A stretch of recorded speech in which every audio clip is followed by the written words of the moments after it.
Nah, ini akan menjadi pertarungan yang menarik tentunya. Argentina tidak akan mudah begitu saja dikalahkan. Banyak yang menyebut bahwa ini akan hampir sama seperti ketika Indonesia kalah 1-7 dari Uruguay ketika itu ya. Ini kandang kita. Jadi jangan mau menyerah kalah, jangan sampai kalah dengan skor telak seperti Singapura 0-6. Tunjukkan perlawanan bahwa Indonesia bisa.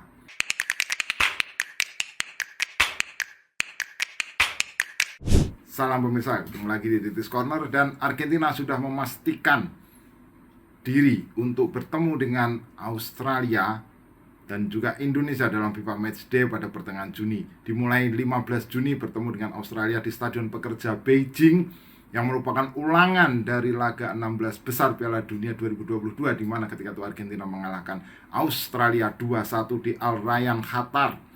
Ketika itu gol dari Argentina dibuat oleh Messi dan juga Alvarez, sementara gol dari Australia adalah bunuh diri dari Fernandes. Dan kemudian 4 hari berikutnya di Stadion Utama Gelora Bung Karno, Argentina akan bertemu dengan Indonesia. Sebuah pertemuan yang beda kelas, sangat jauh ya, peringkat 1 dibanding peringkat 149. Dan Argentina pernah bertemu juga dengan tim asal Asia Tenggara pada 2017 ketika itu mereka bermain di Stadion Nasional Singapura, ketika mampu mengalahkan tim nasional Singapura 6-0. Nah, itu sebuah skor yang cukup telak yang menunjukkan beda kualitas antara Argentina dengan tim asal Asia Tenggara. Ketika bertemu dengan Singapura itu, kita melihat data statistik menunjukkan bahwa penguasaan bola Argentina mencapai angka 81% dibandingkan 19% Singapura. Shootnya 36 dibandingkan dengan 1, shoot on target 14 dibandingkan dengan 0 Singapura. Jadi memang beda kelasnya. Nah, apakah Indonesia ini akan sama atau bernasib sama dengan Argentina? Semoga saja tidak. Argentina pada pertandingan terakhir mereka bertemu dengan Curaçao. Nah, ini yang menarik adalah Curaçao justru pernah dikalahkan oleh Indonesia dalam 2 kesempatan, yaitu 3-2 pada partai pertama 24 September 2022. Itu terjadi di Bandung, dan juga pada partai kedua 27 September dikalahkan 2-1. Itu berlangsung di Cibinong ketika itu ya. Nah, Curaçao pernah dikalahkan Indonesia 2 kali. Curaçao di partai terakhir pernah dikalahkan oleh Argentina. Nah, sekarang menarik, kita coba mereka-reka head to head antara Argentina melawan Indonesia ya. Kita lihat bagaimana potensinya, dan kita akan merujuk pada pertandingan terakhir yang dijalani oleh kedua tim, sehingga kemungkinan professional squad atau pemain yang dipanggil oleh pelatih dari kedua tim ini tidak akan banyak berbeda. Kalaupun ada perbedaan ya wajar lah, 1, 2, 3, 4, 5, 6 pemain wajar. Tetapi kemungkinan besar tidak akan banyak berbeda. Nah, sekarang kita lihat pertama adalah dari skuad Argentina ketika bertemu dengan Curaçao. Nah, kita lihat mereka memasang komposisi 4-3-3. Emiliano Martinez posisi kiper, Marcos Acuña di posisi bek kiri, Nicolas Otamendi bek tengah, Germán Petzela bek tengah, Gonzalo Montiel bek kanan, Alexis McAllister gelandang tengah, Enzo Fernandez gelandang tengah, Giovanni Lo Celso gelandang tengah, dan penyerang adalah Nico Gonzalez, Lautaro Martinez, dan juga Lionel Messi. Di cadangan ada banyak nama, ada Palacios, kemudian Voit, kemudian Rodrigo de Paul, kemudian Paulo Dybala, Angel Di Maria, Franco Armani, Lisandro Martinez, Angel Correa, Geronimo Rulli, Tagliafico, Giovanni Simone, Julian Alvarez, Leandro Paredes, Cristian Romero, dan Guido Rodriguez. Itu adalah komposisi terakhir dari Argentina ya, saat bertemu dengan Curaçao, yang ketika itu mereka menang dengan skor yang cukup telak, yaitu 7-0 lewat gol dari Messi, Nico Gonzalez, Messi, Enzo Fernandez, Messi, Di Maria, dan juga Gonzalo Montiel. Nah, kemudian partai terakhir Indonesia dihadapi yaitu melawan Burundi. Itu melawan Burundi itu adalah partai terakhir yang dijalani ya, ketika itu pada FIFA Matchday Maret lalu. ya, 2 pertandingan di Bekasi. Pertama adalah 3-1 kemenangan Indonesia lewat gol dari Yaakob Sayuri, Dendi dan juga Ridho. Kemudian imbang 2-2 lewat gol dari Witan dan juga Jordi Amat, dari gol dari Burundi dibuat oleh Saido Berahino dan Bigi Rimana. Itu pertemuan terakhir. Nah, kita lihat komposisi pada saat Indonesia terakhir bertemu dengan Burundi ya.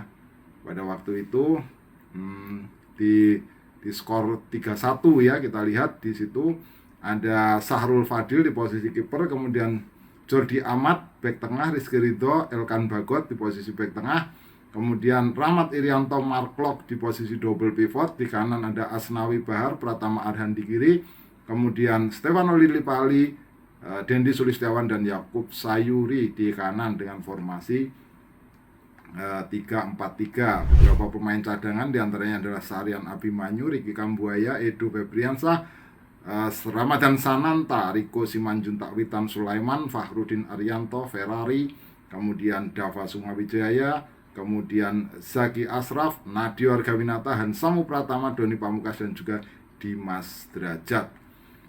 Lalu kita melihat dari komposisi atau 2 pertandingan terakhir yang dijalani oleh kedua tim, setidaknya kita bisa lihat atau meraba-raba ya, akan terjadi head to head seperti apa. Ya, pastinya akan menarik ya. Posisi back tengah bagi Argentina, kita belum tahu profesional squadnya yang akan dipanggil ke Asia nanti akan seperti apa, tetapi setidaknya masih bisa dibayangkan ya. Di posisi back tengah mereka punya Otamendi, kemudian Petzela, kemudian ada Voigt ya, ada Voigt di situ, kemudian ada Lisandro Martinez dan juga ada Christian Romero. Nah, siapa yang dipilih? Ya bisa jadi pemain inti untuk menghormati lawan ya, ada Otamendi, ada Petzela di situ yang akan berduel dengan Dendi Sulistiawan atau Ramadan Sananta dari Indonesia di posisi striker ya. Ini duel yang sangat menarik tentunya.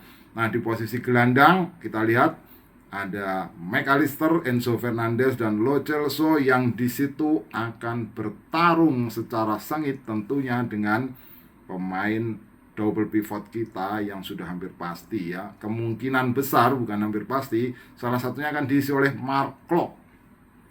Nah, satu lagi siapa yang akan menemani bisa juga di situ adalah Rahmat Irianto atau Ricky Kambuaya. Nah, ini adalah duel yang menarik tentunya. Jika Marklok bertemu dengan Enzo Fernandez.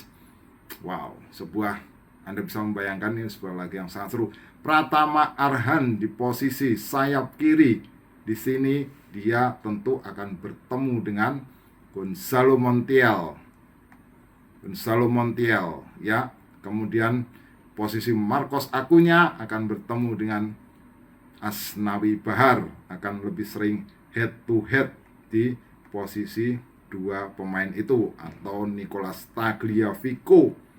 Jadi itu adalah 2 pemain yang kemungkinan akan bertemu ya, yaitu Acuña atau Tagliafico dengan Asnawi Mangku Alam Bahar yang sering berposisi sebagai back sayap kanan, atau juga Yaakob Sayuri. Nah, ini tentu juga akan sangat menarik bagaimana mereka bisa. Atau juga yang menarik di situ adalah posisi back kiri. Pratama Arhan nggak bisa terlalu sering meninggalkan posisinya karena ada berkemungkinan berduel dengan Lionel Messi. Ya, tentu dia di situ akan mendapatkan sokongan, akan mendapatkan support dari Rizky Ridho, Jordi Amat atau Elkan Bagot. Ya, Lautaro Martinez, Nico Gonzalez, Julian Alvarez ini akan bertemu dengan Jordi Amat, dengan Elkan Bagot atau Rizky Ridho ya. Kemungkinan komposisi yang sulit diubah. Di posisi kiper apakah Nadeo atau Sahrul Fadil ya, kita belum tahu siapa. Ada Fakhrudin Arianto juga yang akan bersiap untuk bisa membantu duel bola-bola atas. Nah, ini akan menjadi pertarungan yang menarik tentunya. Argentina tidak akan mudah begitu saja dikalahkan. Banyak yang menyebut bahwa ini akan hampir sama seperti ketika Indonesia kalah 1-7 dari Uruguay ketika itu ya. Ada Luis Suarez yang datang ke Jakarta. Argentina tentu dengan kekuatan yang seperti ini bisa saja membuat skor sama telak seperti ketika mereka mengalahkan Curaçao 7-0. Tetapi Indonesia harus bisa menunjukkan perlawanan. Ini kandang kita. Jadi jangan mau menyerah kalah, jangan sampai kalah dengan skor telak seperti Singapura 0-6. Tunjukkan perlawanan bahwa Indonesia bisa. Silakan jika Anda punya prediksi tentang apa yang terjadi pada pertandingan nanti, tulis di kolom komentar. Kita ketemu dalam pembahasan berikutnya. Salam, ini kandang kita.